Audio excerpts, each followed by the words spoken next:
De s'exprimer suite à un conseil de défense qu'il a tenu. A mené des opérations punitives militaires sur ces territoires. Et il semblerait que nous soyons témoins aujourd'hui d'une troisième hausse de tension militaire dans cette région. Et je voudrais souligner que toutes ces années, les habitants de ces régions ont fait l'objet de brimades, si vous voulez, un blocage, des tirs d'artillerie réguliers. Et comme vous le savez, les personnes qui vivent sur les territoires proches de la ligne de contact ont été forcées d'habiter dans leurs caves, d'y habiter avec leurs enfants, à force de toutes ces brimades. Depuis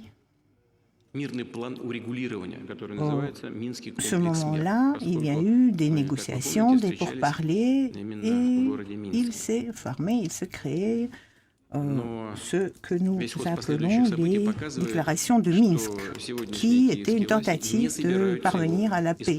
Mais tout ce qui se passe aujourd'hui nous démontre que le pouvoir de Kiev n'a pas l'intention de mettre en œuvre les accords de Minsk. Il l'a annoncé de manière répétée, à plusieurs reprises, à très haut niveau, au plus haut niveau de l'État, au niveau du ministre des Affaires étrangères, au niveau du Conseil de sécurité. Donc, il est clair pour chacun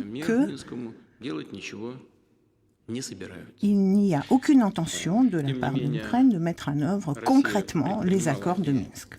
Néanmoins, la Russie a mis en œuvre un certain nombre d'efforts et continue à en mettre en œuvre un certain nombre afin de résoudre toutes ces questions complexes et tous ces aspects tragiques de manière pacifique. Mais malheureusement, aujourd'hui, nous avons ce que nous pouvons constater, ce que nous avons. Et l'objectif de notre réunion d'aujourd'hui est d'entendre nos collègues et de décider des mesures que nous allons entreprendre sur ce front. Je parle de plusieurs aspects.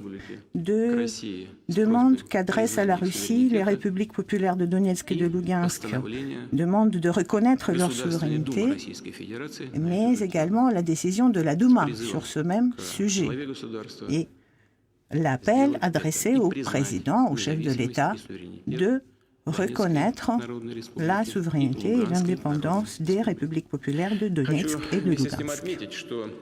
En même temps, je voudrais noter que ces questions sont bien sûr intrinsèquement liées. Bien sûr, ce sont des questions différentes, mais elles sont intrinsèquement liées aux problèmes globaux de sécurité, à la fois dans le monde, mais en particulier sur le continent européen. Parce que l'Ukraine est utilisée en tant qu'instrument de contradiction à la Russie. Et ça, c'est une question que nous voyons comme une menace sérieuse, une menace très importante pour la Russie. Et c'est pour cela que, depuis un certain nombre de mois, nous avons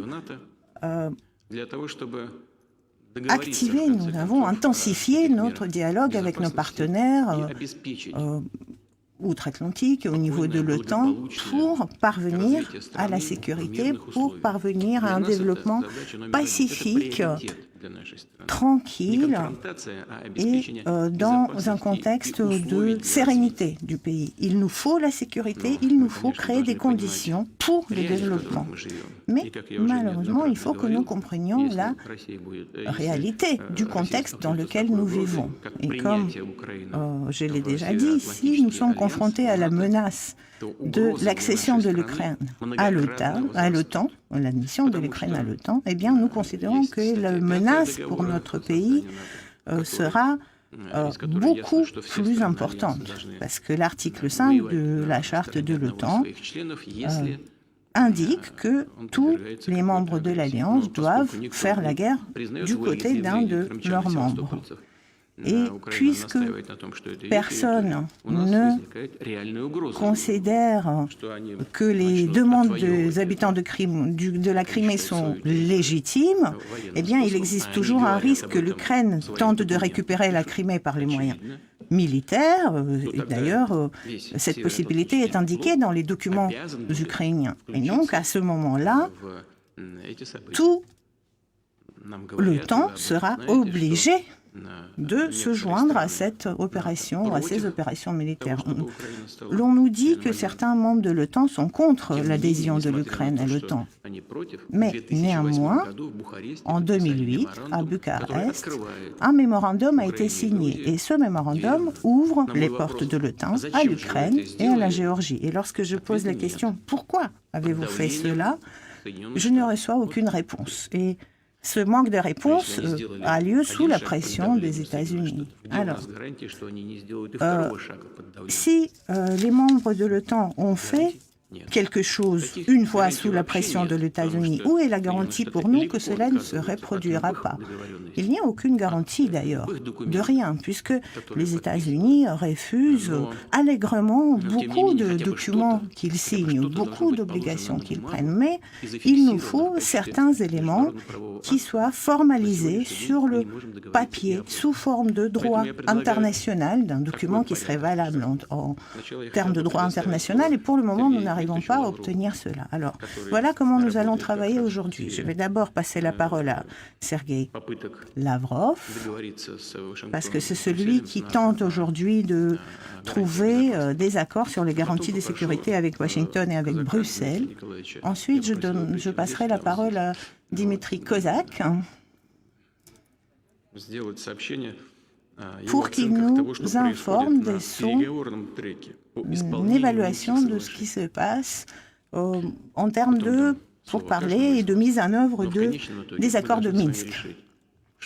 Chacun aura ensuite l'occasion de s'expliquer, mais ce qui nous appartient de faire aujourd'hui, c'est de décider quelle est la marche à suivre pour nous, compte tenu du contexte, compte tenu de la situation dans laquelle nous nous trouvons et comment nous évaluons le développement de cette situation. Monsieur le ministre, vous avez la parole. Monsieur le Président, chers collègues, comme je l'ai dit au Président il y a une semaine, nous avons préparé l'évaluation des propositions des garanties de sécurité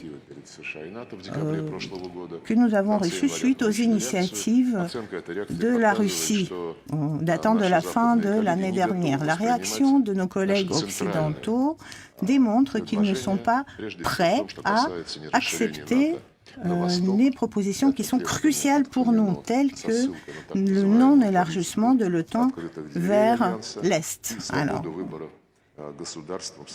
cette demande est réfutée compte tenu de la politique des portes ouvertes de l'OTAN et il n'y a aucune alternative dans les réponses, que ce soit des États-Unis, que ce soit de l'OTAN, pour résoudre cette question. Le principe de la sécurité indivisible pour tous, qui est crucial pour nous, les États-Unis essaient de le contourner, ce principe. Ils ignorent complètement la condition clé qui dit que personne, au moment du choix des alliances ou à d'autres moments, n'a le droit de renforcer sa propre sécurité aux dépens de la sécurité d'un autre. Et c'est pour cela qu'à la fin du mois de janvier, nous avons adressé à tous nos collègues de l'Europe occidentale, à la Suisse, à nos collègues américains, à l'Union européenne, nous avons envoyé une réponse avec notre analyse des documents, des instruments juridiques qui avaient été pris au niveau de l'OSCE et notre analyse des relations avec l'OTAN basée sur la déclaration Russie-OTAN de 1997 et l'initiative de Rome qui avait été validée par le Conseil OTAN-Russie. Alors, un autre aspect, ça concerne les relations avec l'OTAN et les documents de 1997 qui déclaraient que la Russie et l'OTAN n'étaient plus des adversaires, il s'agissait de construire un partenariat, y compris un partenariat stratégique. Et compte tenu de cela, nous avons proposé de revenir à la configuration des forces de l'Alliance qui avait lieu et qui existait en 1997. Cet argument a été réfuté, à même titre que le premier, et dans leur réponse, l'OTAN et les États-Unis nous ont appelés à arrêter l'occupation de la Crimée, à retirer nos troupes de la Géorgie, de l'Ukraine et de la Moldavie, du territoire de ces trois États. En ce qui concerne l'Ukraine, les accords de Minsk sont encore une fois soulignés dans ces réponses, mais d'une manière tout à fait rhétorique, sans aucune intention d'obliger Kiev à respecter les dispositions de ce document qui est extrêmement important, bien évidemment. Alors, les réponses n'excluent pas la possibilité de déployer des armements aux frontières de la Russie, mais cela dit, les Américains ont proposé de réouvrir des négociations sur les missiles de longue et moyenne portée mais basés sur le sol.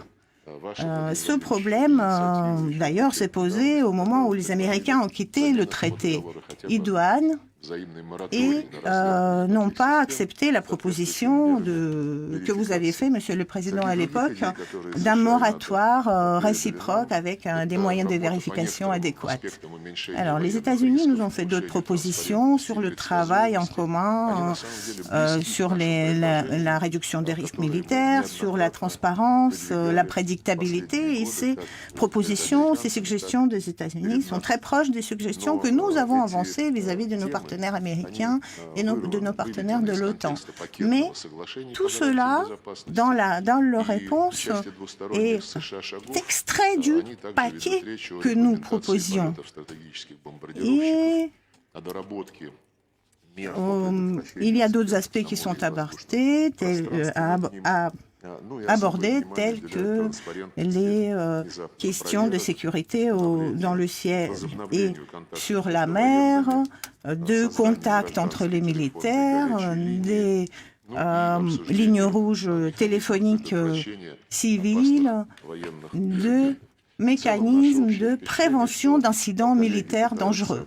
Donc, notre impression générale est que les collègues essaient de prendre le paquet de propositions que la Russie leur a avancé et d'en extraire certaines choses qui nous semblent secondaires, qui bien sûr permettraient de réduire les risques d'une certaine manière, mais qui ne limiterait en rien la liberté des États-Unis et de l'OTAN sur la répartition des forces sur l'espace de l'OTAN et de l'espace, si vous voulez, avoisinant l'OTAN. Et donc, en plus, nos partenaires nous posent la condition qui serait la désescalade autour de l'Ukraine. Donc, il faudrait que la Russie agisse la première. Et donc, nous pouvons constater qu'il y a des petites avancées dans les réponses de nos partenaires occidentaux, mais nos initiatives du décembre et le fait que nous avons persévéré dans ces initiatives ont permis aux États-Unis et à nos partenaires de l'OTAN de tenir compte de certaines de nos propositions en termes de contrôle des armements et de baisse, si vous voulez dire, ou de contrôle des tensions qu'il peut y avoir. Et ce travail, ce dialogue doit continuer. Nous avons réagi de manière détaillée, mais nous n'avons adressé pour le moment notre réponse qu'aux États-Unis à cette deuxième proposition. Pourquoi les États-Unis d'abord? Parce que la dimension de l'OTAN nous paraît, si vous voulez, secondaire, puisque l'OTAN ne déterminera son action finalement que par rapport à la position de Washington. Et d'ailleurs, la conférence de Munich sur la sécurité qui vient de s'achever a vu encore une fois tous les Occidentaux s'exprimer pour soutenir la position conjointe qui est donc basée sur la position américaine. Et donc c'est pour cela que nous avons tout d'abord adressé la réponse que vous avez validée, Monsieur le Président, à nos partenaires américains. Et dans cette réponse, nous avons souligné la chose principale. Notre proposition n'est pas une carte où l'on peut choisir que ce qui nous intéresse. Ça n'est pas non plus un ultimatum. Elle s'appuie sur quelque chose de tout à fait évident. La situation dans le monde ne peut se résoudre que de manière holistique, si vous voulez, que tenant compte de tous les aspects interdépendants. La situation en Ukraine dépend, comme vous l'avez dit, Monsieur le Président, des relations entre la Russie et l'Occident, avec en tête les États-Unis. Donc, nous avons souligné encore une fois que l'initiative de la Russie, celle de décembre, est un paquet et quelque chose qui représente un complexe de mesures. Et ce que nous cherchons dans le dialogue, que nous allons bien sûr poursuivre, c'est les réponses aux questions qui sont cruciales pour nous, c'est-à-dire que l'OTAN arrête son extension vers l'Est, qu'il limite sa présence sur le continent européen, surtout en Europe centrale et orientale, compte tenu des engagements pris au moment de premiers accords et premières déclarations entre la Russie et l'OTAN. Et notre premier appel, ou plutôt notre première exigence, c'est d'expliquer pourquoi ce document qui avait été signé et qui disait que personne n'allait renforcer sa sécurité aux dépens de la sécurité des autres, aujourd'hui, ce document signé au plus haut niveau est ignoré, tout simplement. Et nos collègues occidentaux refusent même d'expliquer ce qu'ils entendaient à l'époque lorsqu'ils signaient ce document et pourquoi aujourd'hui ils n'ont aucune intention de mettre en œuvre ces engagements qu'ils ont eux-mêmes pris. Sur votre demande, nous avons envoyé ces documents à Washington. Anthony Blinken m'a passé un coup de fil pour me signaler qu'ils ont pris connaissance de notre réponse et qu'il était prêt à une rencontre pour en discuter, pour exprimer la position des États-Unis et pour peut-être échanger et poser quelques questions.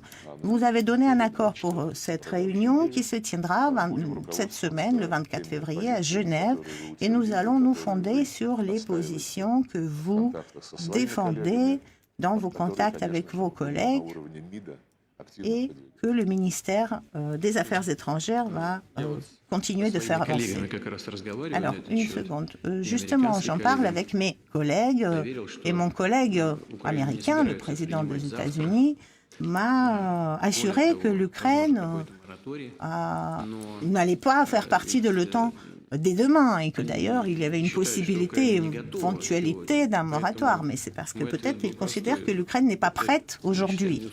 Et ma réponse était la suivante, ça n'est pas quelque chose que vous cédez à la Russie, c'est votre liberté d'action puisque vous attendez que l'Ukraine soit prête pour finalement l'admettre à l'OTAN. Alors, je ne vois pas où est le rapprochement avec la position russe, puisque lorsque vous considérez qu'elle est prête, vous allez l'admettre. Finalement, ce moratoire, il est dans votre intérêt et pas dans le nôtre.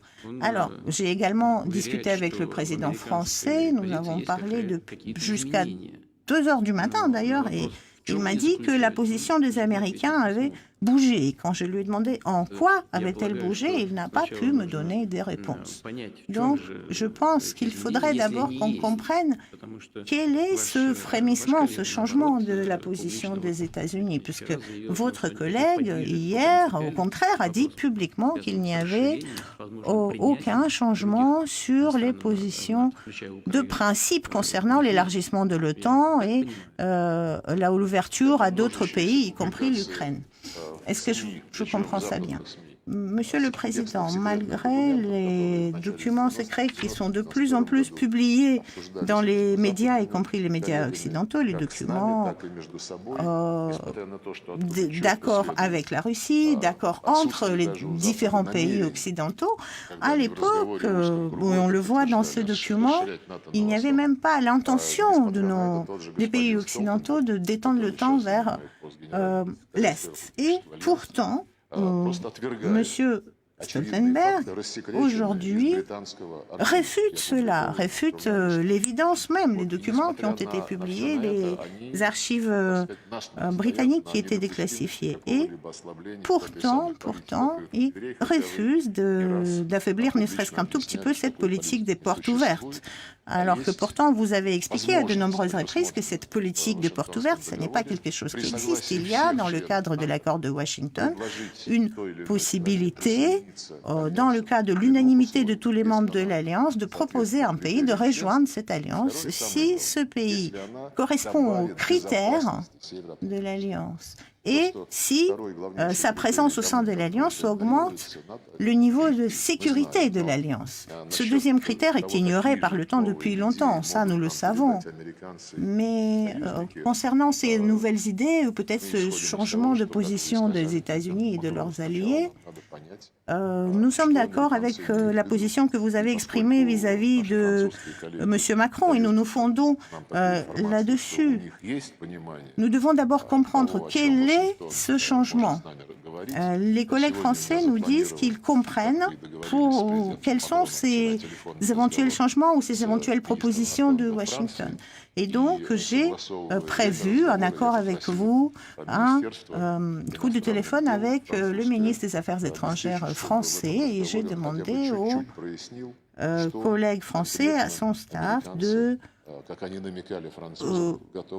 faire en sorte que nous puissions aborder cette question de ce changement éventuel de position des Américains et des éventuelles propositions qu'ils pourraient nous faire. Merci beaucoup. Je vais passer la parole à Dmitri Kozak. Je lui ai demandé de nous donner un aperçu de ce qui s'est passé en termes de mise en œuvre des accords de Minsk, si vous voulez dire troisième étape, troisième échelon, et ensuite d'autres membres du Conseil de sécurité de la Fédération de Russie auront l'occasion de s'exprimer pour expliquer quelle est la situation dans les républiques populaires de Donetsk et de Lugansk. Monsieur Kozak, vous avez la parole. Monsieur le Président, chers collègues, je ne souhaite pas vous fatiguer avec les détails de ces négociations extrêmement complexes sur la mise en œuvre des accords de Minsk. Vous pouvez parler un petit peu plus fort. Il est devenu évident aujourd'hui que ni l'Ukraine, ni ses alliés occidentaux ne sont pas intéressés par le Donbass. Ils font tout pour que ce conflit devienne un conflit gelé et pour qu'on puisse reprocher cette situation à la Russie. Ils ont déjà parvenu à implanter cette idée dans l'opinion publique occidentale et mondiale, que ce conflit autour du Donbass est un conflit russo-européen et que la responsabilité pour ce conflit repose sur les épaules de Russie. Et de la Russie. Et pourtant, cela nous coûte très cher. Nous envoyons de l'aide humanitaire, nous aidons ces territoires parce que nos citoyens ils sont en difficulté. Alors, aujourd'hui, au Donbass, il y a eu avant ce conflit, beaucoup de postes qui se sont créés. Le chômage baisse. Il y a plus de postes vacants que de chômeurs, 2 fois plus. L'activité prenait le chemin de la reprise. Ça allait plutôt bien et en accord avec les objectifs économiques poursuivis. Alors, quant à l'Ukraine, il est évident que ni l'Ukraine ni l'Occident ne veut régler ce conflit dans le Donbass. Ils veulent geler ce conflit. Lorsque l'on pose une question, ne serait-ce qu'hypothétique,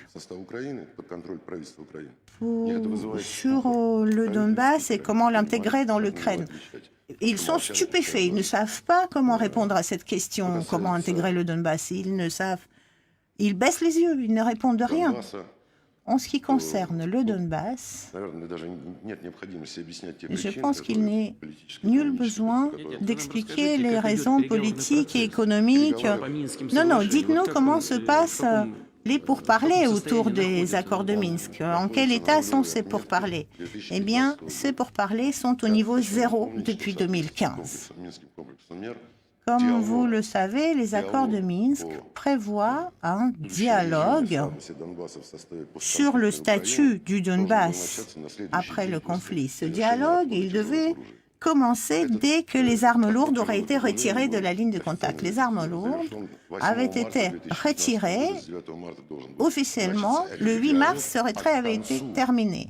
Le 9 mars, on devait commencer le dialogue et sur la fin de l'année 2015, on aurait dû avoir des amendements à la Constitution ukrainienne qui auraient été validés par la population du Donbass et ensuite, dans le cadre de cette constitution amendée, des élections et ensuite la frontière aurait dû passer sous le contrôle de l'Ukraine. Malheureusement, ce dialogue n'est pas commencé. L'Ukraine garde le secret sur le statut du Donbass tel qu'elle l'envisage. Si nous pouvons en tirer des conclusions, c'est que nous pensons qu'elle imagine des municipalités ordinaires ukrainiennes sans aucun statut particulier. Et l'Ukraine a réussi à convaincre l'opinion publique, le pouvoir ukrainien a réussi à convaincre l'opinion publique que cette partie des accords de Minsk sur le statut particulier des républiques de Donetsk et de Lugansk était inacceptable, il était impossible de les mettre en œuvre et que si l'on acceptait ce précédent, eh bien les autres régions de l'Ukraine allaient se lancer dans la même demande et la même quête d'autonomisation, si vous voulez. Il existe une telle demande, par exemple, dans l'ouest de l'Ukraine.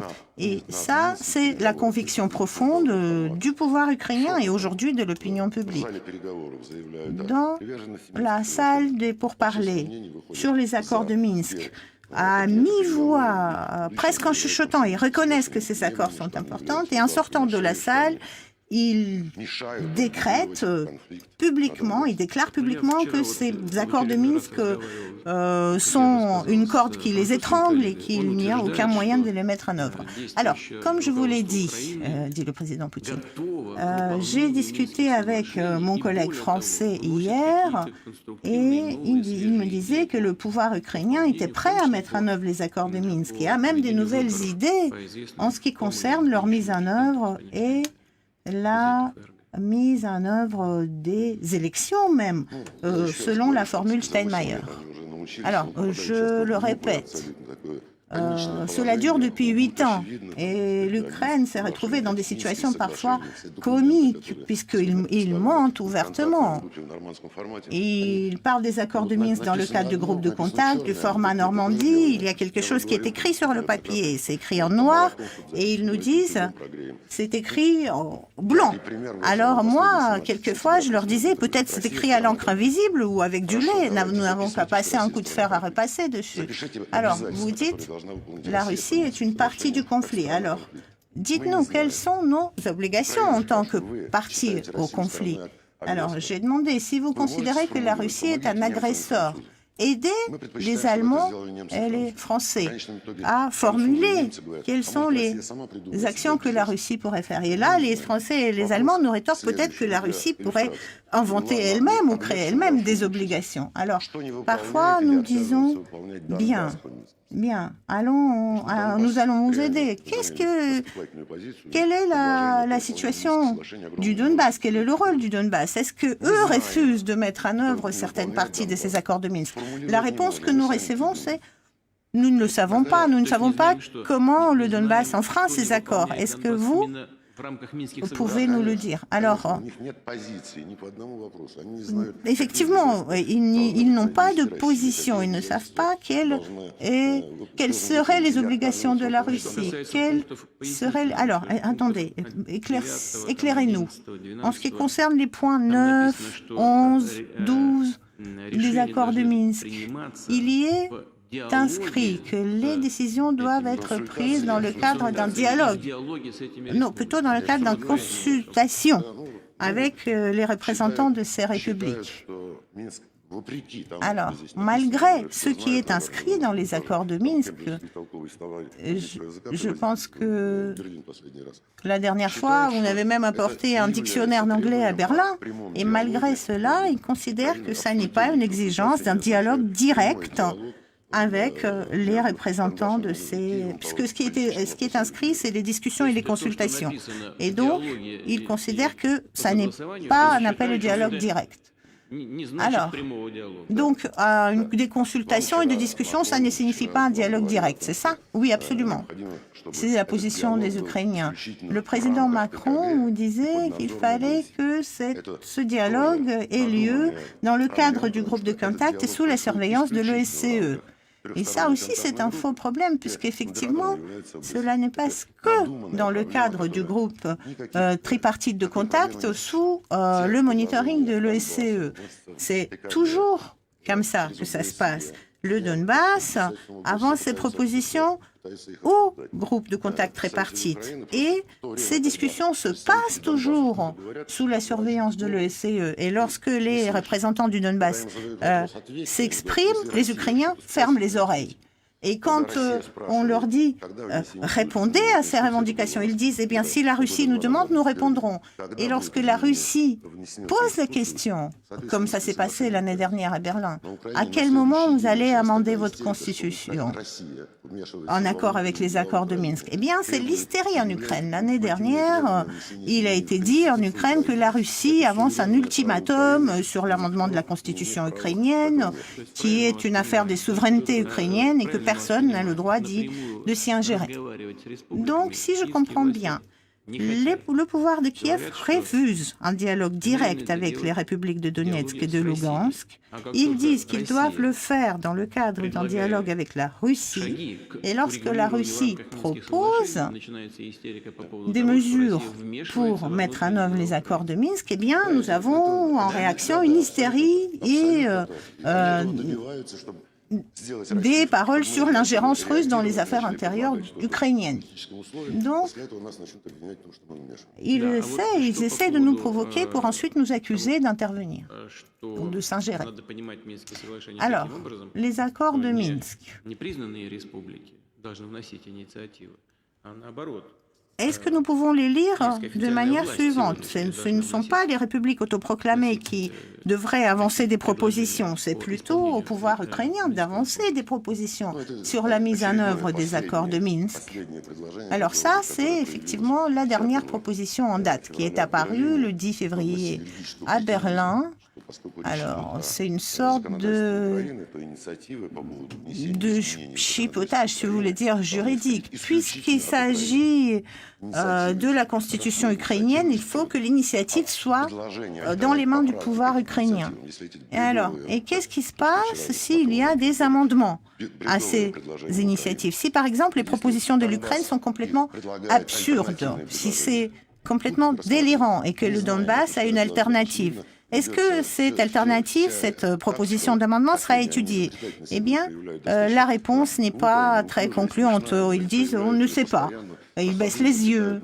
Alors finalement, les Ukrainiens se montrent très inventifs, inventent sans cesse des schémas pour dire que leurs propres propositions ne peuvent pas finalement être discutées, puisque c'est un droit souverain de l'Ukraine. Si la Russie les met en question, eh bien, c'est de l'ingérence, et si c'est le Donbass qui les remet en question, eh bien, ce sont des séparatistes qui n'ont aucune voix à chapitre, etc. Alors, l'Ukraine l'a dit, et de manière très inattendue, la France l'a soutenu hier. Et cet aspect clé des accords de Minsk, que ces amendements à la Constitution doivent faire l'objet de consultations avec les populations des républiques populaires de Donetsk et de Lugansk. Est-ce que cet aspect est ignoré? Absolument. C'est ignoré. Il y a des schémas qui se montent de juristes comme ça qui se ferment les oreilles, qui ne discutent avec personne, qui ne discutent pas avec le Donbass. Si la Russie propose quelque chose, eh bien, vous savez quelle sera la réaction. Et ensuite, l'OSCE doit dire que cette boîte noire qui est le groupe de contact tripartite, serait d'accord. Alors, c'est quelque chose qui est complètement, si vous voulez dire, artificiel comme mode de fonctionnement. Chers collègues, une dernière question. Quelle est votre opinion? Est-ce que le pouvoir de Kiev a l'intention de mettre en œuvre les accords de Minsk? Si les événements continuent tels qu'ils continuent maintenant, non, jamais. Il est clair qu'ils ne souhaitent pas faire revenir le Donbass au sein de l'Ukraine, ni dans le cadre des accords de Minsk, ni hors de ce cadre. Alors, je voulais répondre à la question. Est-ce que je peux dire encore quelques mots sur le Donbass? Est-ce que nous devons l'accepter au sein de la Russie ou pas? C'est un problème sérieux. Et alors, qu'est-ce que vous en pensez? Qu'est-ce que vous en dites? Alors peut-être pour le moment, nous allons nous limiter à ce qui vient d'être dit sur la mise en œuvre pour la mise en œuvre des accords du Minsk. Nous nous arrêtons sur votre évaluation de ces perspectives futures qui paraît pas très optimiste. Alors, dans le cadre des accords de Minsk. Et donc, on va s'en tenir là pour le moment. Et je voudrais maintenant passer la parole au directeur du FSB. Présentez-nous, s'il vous plaît, informez-nous sur la situation qui a lieu sur la frontière, y compris comment les gardes frontières comptabilisent le nombre de réfugiés. Donc, je voudrais avoir un point d'information sur la situation à la frontière. Monsieur le Président, nous constatons une dégradation de la situation sur les territoires des républiques populaires de Donetsk et de Lugansk. Il y a des tirs d'artillerie.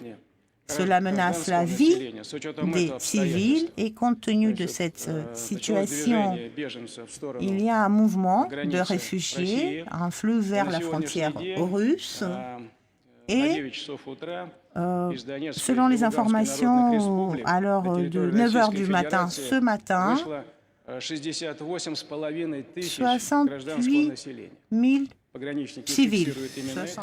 Voilà, on est en train de suivre ce conseil de défense à Moscou autour de Vladimir Poutine, conseil de défense qui est filmé, ce qui est assez rare. En tout cas, c'est clairement une mise en scène puisque les caméras sont branchées et Vladimir Poutine étudie, c'est peut-être la principale information de ce conseil de défense, il étudie la possibilité de reconnaître les régions séparatistes en Ukraine, donc celles de Louhansk et de Donetsk, à la demande, Bruno Darou, des séparatistes eux-mêmes et du Parlement russe également. Et on va direction Moscou. Vladimir Poutine est en train de s'exprimer suite à un conseil de défense qu'il a tenu. À mener des opérations punitives militaires sur ces territoires. Et il semblerait que nous soyons témoins aujourd'hui d'une troisième hausse de tension militaire dans cette région. Et je voudrais souligner que toutes ces années, les habitants de ces régions ont fait l'objet de brimades, si vous voulez, un blocage